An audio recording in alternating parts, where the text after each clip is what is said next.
Hello, namaskar. My name is Pooja Dwivedi. Welcome to my class, The Daily Current Affairs, where you will learn not only about the important events of the past 24 to 48 hours, but also the importance of developing skills when it comes to solving prelims questions. Many students ask me that, ma'am, should I make notes or not? Do not make notes because I will provide you the notes on my Telegram channel, but that is by the name of Pooja Dwivedi UPSC. If you have any questions regarding whatever I teach here or with respect to strategy making, you can become a part of my Instagram channel as well. On my Telegram channel, I also conduct regularly answer writing sessions and tests which I evaluate. Okay, so be a part of it. Other than this, we are going to cover these many events. Pharmaceutical industry of India, with respect to this, I asked a prelims questions, previous question, and many of you have answered it incorrectly. Why? We'll see that. Other than this, these are the many other topics we have to cover. Before I go on with the class, we are launching a very fresh session, the Aranya series for environment and ecology that will be conducted by Bhuvan Jha sir. Today will be the first class and you have to tune in because it is important to understand the trends of UPSC. In this first class, first of all, sir will teach about trends, talk about trends. So do ensure that you become a part of this class. Your environment will become really nice after that, after you continuously go through these classes. Alright, so let's move ahead and talk about the practice question. Consider the following statements. India is the world's third largest pharma industry by production volume. India's import dependence on China remains as much high as 90 to 100% for some critical raw materials. So, which of the statements given above is or are correct? In terms of production volume, that means the amount of any commodity a company is able to produce is basically production volume. So India is the world's third largest pharma industry when it comes to the amount that we produce. Do you know right now we are standing at $50 billion in the pharmaceutical industry. By the year 2024, we are expecting to become $55 billion. Then by the year 2030, we are expecting to become $130 billion of pharma industry. But despite all this, we are highly dependent on China for some raw materials. Did you even know to manufacture pharmaceuticals such as paracetamol, penicillin, even ibuprofen, vitamin B12, we are highly dependent on China, and that is ranging from 90 to 100%. So we have to diversify our dependency. First of all, we do not want to be dependent on any other country, but still we are on China. So both these statements are actually correct. Option C will be the correct answer, both 1 and 2. And very few of you have answered it correctly. Why? I don't know. Maybe you were not very attentive, because it's important to be attentive when we read any article. So this is the basic aim of this class, to ensure that you are attentive in whatever I teach here. Okay. So option C, Simran has answered it correctly. Mandeep has answered it correctly. Even Kaushik has answered it correctly. Tarun has answered it correctly. Om Sharma has answered it correctly. And temporary creation, Abhishek. These students have answered it correctly. What about the rest? Please pay attention whenever you read any article. Okay, so pharmaceutical industry in India is expected to reach, I have already told you about these. We are the major exporter of pharmaceuticals to over 200 plus countries. When it comes to generics, we export 50% to Africa, 50%, over 50%, 40% to the United States of America, and 25% of all medicine in the UK. For vaccination as well, we are doing great. We will talk about that. So medical tourism, that means if any person wants to get medical help in India and they're coming from abroad, it is known as medical tourism. In our country, we are so much better than US, Europe, South Asia. India is doing great here. Other than this, India has the highest number of US approved compliant plants outside the US. Other than this, we have a very strong drug manufacturing industry. I have already told you about that. So India also accounts for over 60% of global vaccine demand. It's a leading supplier when it comes to vaccines for BCG, DPT and measles. 70% of the WHO's vaccines are sourced from India. These are the regular immunization program for polio and everything else.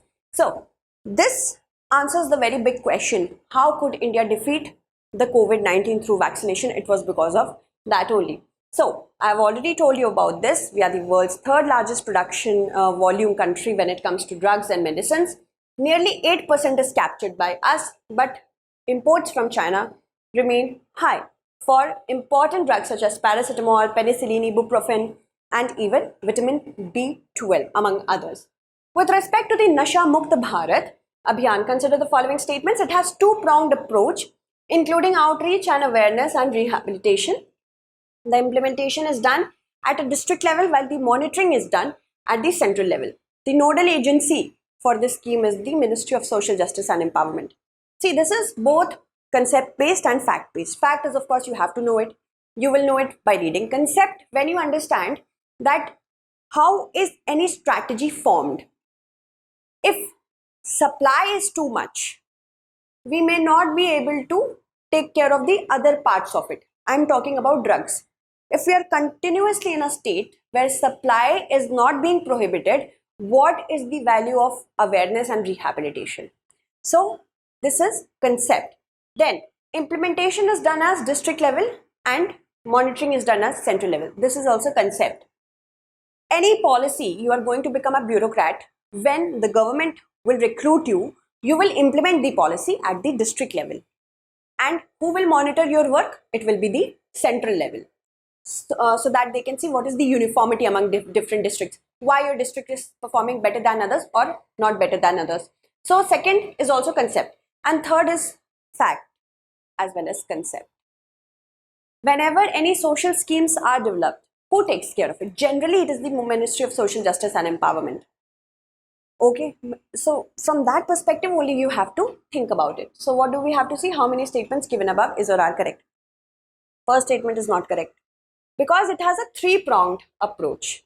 First, supply control by Narcotics Control Bureau, supply prohibition. Second, outreach and awareness has to be done. That is under the Ministry of Social Justice and Empowerment. To make the youth aware the ills of drugs. And then those who have already suffered from this crisis, they are rehabilitated through different health programs. So there are three-pronged approach. That means three areas of approach. 1, 2, 3 prongs. And then implementation is, yes, taken care of by the district magistrate from the district level. Then overall monitoring is done through the central government, which is of course through Ministry of Social Justice and Empowerment. And third is definitely correct. The first is incorrect, second and third, these two are correct, two only will be the correct answer. Recently in the Mann Ki Baat address, the Prime Minister has lauded VADA. VADA means Victory Against Drug Abuse. These are local clubs in Chandigarh which raise awareness about the ills of drugs and drug abuse.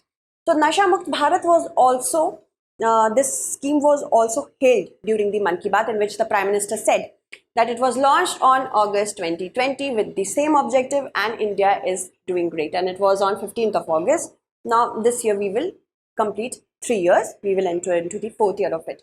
So Nasha Mukt Bharat Abhiyan, 15th August 2020 is the date when it was launched, and 272 districts were identified which were extremely vulnerable to drug abuse. That means in these districts the youth and others were very prone to abusing drugs, continuously using drugs. And it has a three-pronged approach. First of all, supply curb or control, that is taken care of by the Narcotics Control Bureau. Then we have outreach awareness, that is taken care of by the Ministry of Social Justice and Empowerment. After that, treatment facilities, so that rehabilitation can take place. We can make these victims and survivors free of any drug abuse. This is by existing IRCAs and ATFs to be set up by AIMS. Okay, so these are the important three-pronged approach. Now, gone are the days when UPSC is going to ask you about specifically only the date of launch. They are going into deeper levels because competition is so much and repetitiveness has become so much, and YouTube channels have also showed you the tricks and intelligent techniques that UPSC is saying now we will go into depths. We will take only those aspirants who have respected this examination enough to study on a regular basis and not just dependent on some magazine. Okay, so this is the level. How is it approach? How is this Nasha Mukt Bharat Abhiyan implemented? We have municipalities or below district level Nasha Mukt Bharat Committee. That comes under the district level Nasha Mukt Bharat Committee, which is headed by the district magistrate. Someday it could be you. Then state level Nasha Mukt Bharat and MO MSJE, Ministry of Social Justice and Empowerment, is at the central level. It monitors your work, okay? But implementation is done through the district level committees, okay? Moving on. Consider the following statements with respect to the Polar Satellite Launch Vehicle. It is the first Indian launch vehicle to be equipped with liquid stages. It is known as the workhorse of ISRO. It launched India's first ever space observatory, AstroSat. So what do we have to see? How many are correct? Recently, Polar Satellite Launch Vehicle again proved that it is the workhorse of ISRO. Time after time, it has given us successful launches. And that is why, for this very reason, it has been called the workhorse of ISRO. It was for the first time ever used in 1994, and it has taken part in the launch of Chandrayaan-1 Mars orbiter mission as well, and also many other important launches. It is the first ever you can say satellite launch vehicle which is equipped with liquid stages so that the weightage of solid fuels can be reduced. It launched India's first ever space observatory, AstroSat, as well. And it is a third generation satellite launch vehicle. Okay, so all the three are actually correct. All three will be the correct answer. Recently, the launch of PSLV C-56, which carried DSSAR satellite, has been successful. There were also 6 co-passengers, 6 other satellites that were piggybacking it. So, DSSAR, what is this? This is a 360 kg satellite which was launched and placed in near equatorial orbit. That means it will stay on the equator. And this is the reason that, we have different names for different orbits. I also covered that. The altitude at which it has been placed is 535 kilometer. And DSSAR, SAR means synthetic aperture radar. That means it will give proper satellite imagery through all weather conditions, be it day or night. This is the purpose of synthetic aperture radar, and this was developed due to partnership between DSTA and ST Engineering. Okay, moving on. See, this is the Polar Satellite Launch Vehicle. This is the basic development or the basic structure of it. And PSLV is the third generation launch vehicle. So you also have to remember certain things like third generation, second generation. Then only you will be able to answer such questions, because UPSC can ask us about that. Most of the things I have already covered here.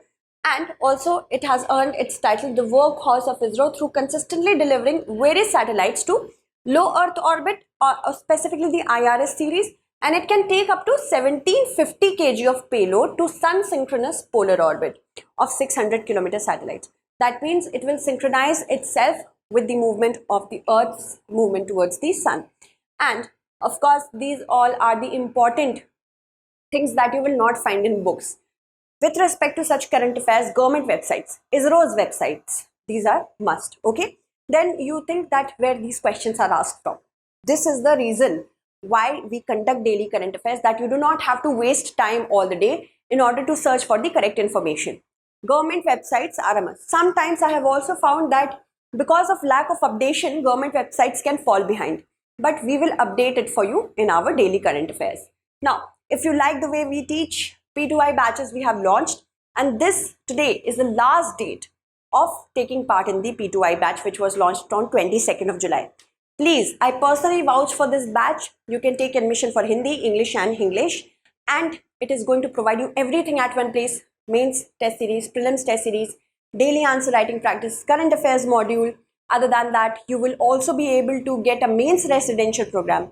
This will be for those students who are going to qualify prelims 2024. You will be called to the StudyIQ campus, where you will prepare for mains examination without any distraction. This will cost 70,000 for Hindi, English, all the batches. But if you use the code PDLive, this will be made available to you at 29,999 only. Today is the last date and we will close our batches from tomorrow. So please do apply. Now consider the following statements. India currently harbors 85% of the world's wild tiger population. That means not in captivity, the wild ones. Among the northeastern states, only 3 have at least 1 tiger reserve. Amangarh cannot be considered a separate tiger reserve, and Project Tiger began in 1973 from the Jim Corbett National Park. So how many statements given above is or are not correct? So first statement is totally incorrect. Recently, on the International Tiger Day, it was observed that India currently harbors 75% of the tiger population in the wild. The first statement for that very reason is incorrect. Among the northeastern states, there are 3 states which actually have at least one tiger reserve. We will show you with the help of map. So second is correct, that Amangarh cannot be considered a separate tiger reserve because it's a buffer in the Jim Corbett Tiger Reserve. Third is also correct. Project Tiger began in 1973 from the Jim Corbett National Park, which was erstwhile known as the Haley National Park, right? So first incorrect, second, third and fourth. These 3 are correct. One only will be the correct answer. India's tiger population is estimated to be 3,925. And this has been an estimated annual growth. That means if we compare right now's growth to the last year, it is 6.1%, which is very, very impressive. And the minimum tiger population was there of 3,167 last year when the Prime Minister hailed the Project Tiger. And the upper limit of the tiger population is estimated to be 3,925. What is this? This means some tigers are trapped in camera. So we know that this tiger is ours and this tiger is another one, this tiger is another one. But some tigers we can find with the help of paw marks, pug marks, like that. So that is why we have camera plus camera trapped plus non-camera trapped of estimated population, which is 3,925, and the average number is 3,682 tigers. India has currently 75% of the world's wild tiger population. In the entire world, we have 75%. Alright. Now, this is Panthera tigris we are talking about, which is the Royal Bengal tiger. It has a yellow fur coat, a very thick coat, and it has black stripes. Out of 8 species of races of species that we know so far, we have the Royal Bengal tiger, which is the Indian race. It is found all across India except the northwestern part of India, but in our neighboring countries also they are found, such as Nepal, Bhutan and Bangladesh. Now moving on, if we see this map, we can find out about that particular statement as well. In the northeast, we can see Arunachal Pradesh, Assam and only Mizoram. These are the 3 states which have a tiger reserve. Other than this, not at all. We do not find tiger reserve in Sikkim, Tripura, Meghalaya, Manipur, Nagaland. These do not have a tiger reserve. When it comes to others, you can see Gujarat doesn't have a tiger reserve, and many important states of North India also do not have a tiger reserve. Alright, so that makes how many statements correct? Let's find this. This is incorrect, this is correct, okay, this is also correct, and fourth is also correct. One only will be the correct answer. Alright, let's move on and talk about the next question. Bhojpatra we can call it, is obtained from which of the following trees? Petula utilis, Abies spinro, Deodar cedar, blue pine. The correct answer to this question is option A, Betula utilis, which is also known as the Himalayan birch. It is basically a paper. It is basically acquired from the bark, and it was used in ancient times as manuscripts. Even the Mahabharata has been written on this particular Bhojpatra only. Okay. And recently in the Mann Ki Baat, the Prime Minister made note of a letter written by women of Neetimana Valley of Chamoli district, and the Prime Minister also said that there is an industry of Bhojpatra that the women are specifically interested in, and the state government is very much supportive of that. So that is why this question has been asked. The Himalayan birch, or Hindi name is Bhojpatra. When it comes to Sanskrit name, it's Bhojpatra, and its Latin name is Betula utilis, but we can call it Himalayan birch. It's a moderate size tree, not very big. Papery brownish white bark is found in groups at timberline in Himalayas, and it is also used to put on wounds, so that if the bleeding is too much, it will be stopped. On wounds also it can be applied. It is much used in Ayurveda, okay, and it looks something like this. Moving on, with respect to permafrost, consider the following statements. That this can be taken into consideration from the geographical perspective as well as from the perspective of science. Permafrost can be found in China. Permafrost can be found on land and below the ocean floor. Permafrost does not always form in one solid sheet. So what do we have to see? Which of the statements given above is or are correct? See, permafrost is a frozen land, and that is frozen below 0 degrees Celsius for at least 2 years. This is the basis on which we can say that it is a permafrost land. And like many other countries in northern hemisphere, China also has permafrost. So first is correct. You must be thinking that permafrost is available only on land, but below the ocean floor we can find permafrost as well. And permafrost does not always form in one solid sheet. It can be continuous as well as discontinuous. Sheet after sheet after sheet, it can be formed like that as well. So all three are actually correct. 1, 2 and 3 will be the correct answer. Scientists have recently revived a roundworm which was preserved in the permafrost since 46,000 years.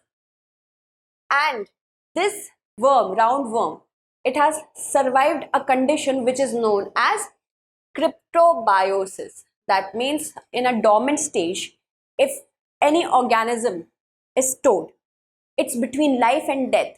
It is performing cryptobiosis. And this is possible if the organism can endure the complete absence of water and oxygen, or oxygen, withstand high temperature as well as freezing temperatures, and it is between death and life. Metabolic rates because of that decrease to a level which is almost negligible, cannot be detected. That means if you use your metabolism too much, heat will be given out from your body. And this is the reason that during such cryptobiosis times, to preserve heat, metabolism is almost negligent. Okay, and that is why this is really scary for us, because what if permafrost thaws in the upcoming years, which of course it is going to happen, many zombie bacteria will become alive. But the scientists did it for that purpose only, to know what can be, how can we tackle this future problem. So thawing of the ice was here in Siberia region, and the scientists took out this roundworm from there. And the roundworms were, when they were placed in a petri dish in suitable temperatures, they started wriggling. That means they showed that they are alive. Also, they were fed something, because they were like hungry since 46,000 years. So they were given water and fed Escherichia coli, which is a human gut bacterium, to help them stay alive. So such interesting features. It's almost, you feel so knowledgeable whenever you prepare for UPSC examination. That is the beauty of this examination. Take it like that. Do not feel burdened. Permafrost is permanently frozen layer of on or under Earth's surface, which includes solid, gravel, sand, and it is usually bound together with the help of ice. Usually remains at below 0 degrees Celsius for at least 2 years. And they can be found on land as well as below the ocean floor. It is found in areas where temperature rarely rise above freezing, which includes countries as you see on this map: North America, Greenland, Alaska, European countries specifically, and here in the Himalayas as well. Alright, so China is also included here. Moving on, permafrost thickness, it can range from 1 meter to more than 1000 meters, and studies have shown that Earth's permafrost has warmed by 6 degrees Celsius during the 20th century. They predict widespread thawing of permafrost by 2100. That is why it is important to know what these worms are capable of doing in the future. So consider the following statements. In 2022, China suffered the most due to droughts. Pakistan incurred the highest economic loss due to floods, followed by India and China. And the Northwest Arabian Sea, Philippine Sea, the seas east of Japan, the warming rates have exceeded 0.5 degrees Celsius per decade since the 1980s. So how many statements given above is or are not correct? C. The World Meteorological Organization has recently released a report in which it was suggested that Asia is the world's most disaster-prone region. We have recorded a high number of disasters, and in 2022, specifically in the Yangtze Basin, there was a drought which was not seen in the past many decades. So China was the biggest sufferer in 2022 because of droughts. Pakistan has incurred the highest economic loss due to floods, which is followed by China and India. So second statement for that very matter is incorrect. And sadly, the northwestern parts of northwestern parts of the Arabian Sea, the Philippines and seas east of Japan, they have been getting warmer, much warmer as from the global average perspective, and they have warmed 0.5 degrees Celsius per decade since the 1980s. So first is correct, second is incorrect, third is correct. Not correct, one only will be the not correct answer. We have experienced in Asia 81 weather, climate and water related disasters. It directly affected 50 million people and 5,000 got killed. Economic damages, we incurred $36 billion worth of it. The mean temperature over Asia in 2022 was about 0.72 degrees Celsius above the 1991 to 2020 average, and it was about 1.68 degrees Celsius above the 1961 to 1990 average, which is very high. Other than this, droughts ravaged most parts of Asia, but China was the heaviest bearer of the brunt with respect to Yangtze River basin, and here millions of people were affected by this drought. Pakistan received 60% of the normal total monsoon in the first just 3 weeks of the start of the 2022 monsoon season, which India has heavy rainfalls continuously lasting from May to September, in which over 2,000 deaths were recorded. It affected 1.3 million people, and disaster events caused the highest number of casualties than any other disaster. Keep this in mind because this can be asked in prelims examination. Floods have become the most important killer of disaster climate change. From 2002 to 2021 period, Pakistan incurred a loss of over $15 billion. China over $5 billion. India over $4.2 billion. Alright. Now this is the map that is going to show you Arabian Sea. Northwest Arabian Sea is the here. Northwest Arabian Sea is warming. Then Philippine Sea is warming a lot here. And seas east of Japan. Okay. So that is what we are seeing. Even it would be very important for you to know that in these regions, we are observing a warming of 3 times faster than the global oceanic temperatures, 3 times faster. So be prepared for more such kind of disasters. Now, to cover such map series, I have the map and site series. I have already covered 4 classes. You can find the playlist on the StudyIQ IAS English channel. On Sunday only, I covered the last class. So you can watch that as well. It's very informative. Other than this, I also analyze very important current affairs, anything which is very important for not only prelims but also mains. I provide you 15 to 20 minutes of analysis over that as well, and you can tune into that. Now, practice question goes like, which of the following is also known as mini Brazil in India? Because of the football craze that is going on in any of these villages: Bicharpur, Nadia, Purulia, Dakshin, Dinajpur.